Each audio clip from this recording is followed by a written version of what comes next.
daw. Halika, Bini. Huwag kang umiyak kasi sa classmate mo, hindi nagka-cry. May nakakaiyak ba sa school? Wala naman, di ba? Diba? O mamaya, Malaglag ka dyan, oh. teacher.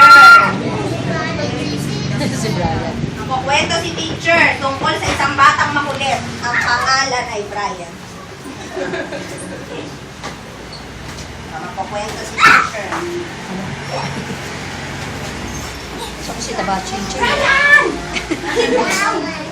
Gusto niyo ba Ayun, sa magkwento balik si bukas teacher? John Lloyd! Magkukwento si teacher, sit down ka muna. John Lloyd! Sit down ka muna, naku masisira ang upuan. John Lloyd! Magkukwento na si teacher, dito titingin ha. Sino ang gusto magkwento si teacher? Taas ang kamay. O, dapat nakikinig. O, upo. Magkukwento nga si teacher eh. Halika dito kay sir. Naiyak si kay sir, patahanin muna natin ha.